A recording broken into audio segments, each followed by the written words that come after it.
السلام علیکم دوستوں، میرا نام ہے سعید یوسف اور آپ دیکھ رہے ہیں سمی ٹی وی۔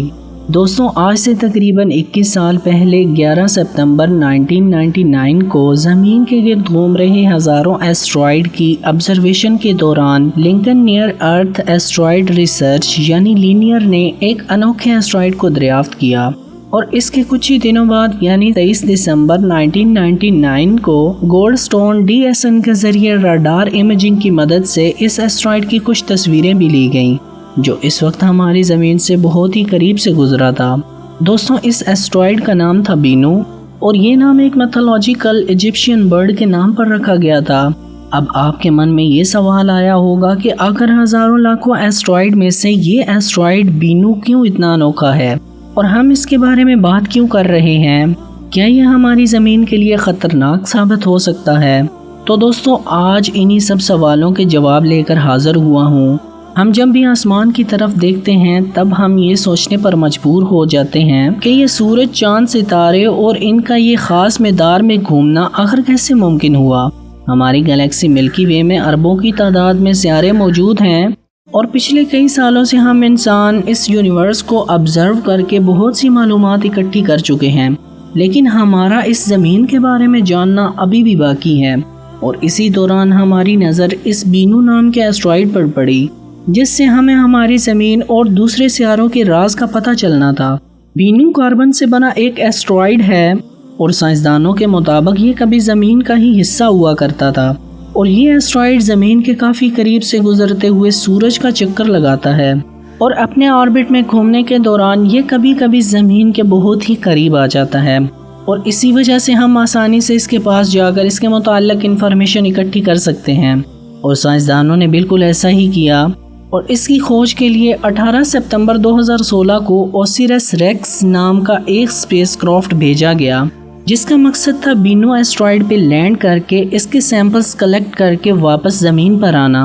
ویسے تو اس مشن کو کمپلیٹ ہونے میں 7 سال کا وقت لگے گا، اور سال 2023 تک یہ اسپیس کرافٹ واپس زمین تک پہنچ پائے گا اگر سب کچھ پلان کے مطابق ہوا تو۔ اور آپ لوگوں کو یہ بتاتا چلوں کہ اس مشن میں $800 ملین خرچ ہوں گے، لیکن سائنسدان اس ایسٹرائیڈ کو لے کر اتنے حیران کیوں ہیں؟ اس ایسٹرائیڈ کے بارے میں جاننا ہمارے لیے اتنا ضروری کیوں ہے؟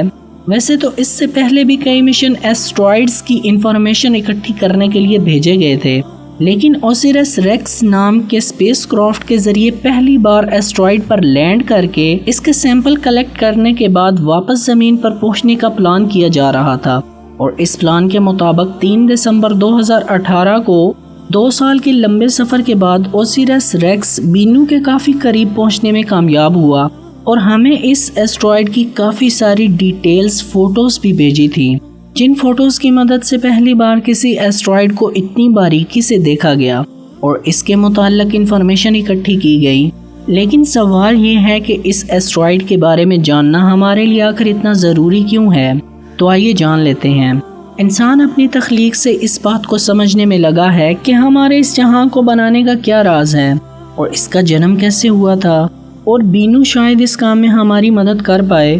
بینو کی مائنرالوجی اور اس میں موجود کیمیکلز کے بارے میں جان کر ہمیں یہ پتہ چلا ہے کہ شروعات میں ہماری زمین کیسے بنی تھی، اور اسی وجہ سے بینو ہمارے لیے اتنا خاص ہے۔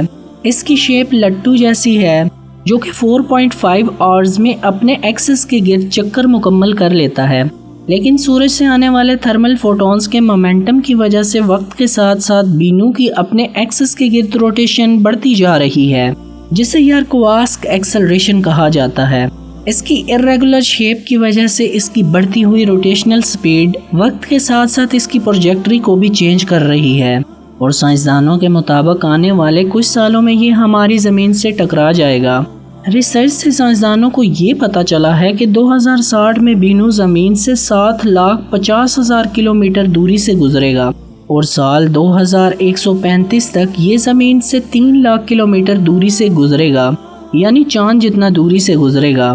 لیکن تب بھی ہمیں اس سے ڈرنے کی کوئی ضرورت نہیں۔ لیکن اب آتی ہے وہ گھڑی، یعنی سال 2175، جب پھر سے بینو زمین سے قریب سے گزرے گا۔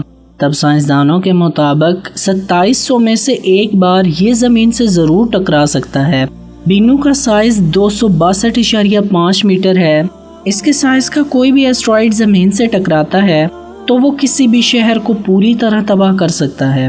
اگر بدقسمتی سے بینو ہماری زمین سے ٹکرا جاتا ہے تو بہت بڑی تباہی کی وجہ بن سکتا ہے، مگر ہمیں اس سے ڈرنے کی کوئی ضرورت نہیں، کیونکہ ابھی اس میں 100 سالوں سے بھی زیادہ کا وقت لگ سکتا ہے اور تب تک ہم اس بڑی تباہی کو دیکھنے کے لیے زندہ نہیں ہوں گے۔ لیکن ہم یہ امید کرتے ہیں کہ آنے والے وقت میں ہم انسان سے بچنے کا کوئی نہ کوئی راستہ تو نکال ہی لیں گے۔ سو فرینڈز، آج کے لیے بس اتنا ہی۔ آج کی ہماری یہ ویڈیو آپ لوگوں کو کیسی لگی ہمیں کمنٹ کر کے ضرور بتائیں۔ اگر آپ لوگوں کو یہ ویڈیو پسند آئی ہو تو اس کو لائک اور زیادہ سے زیادہ شیئر ضرور کریں۔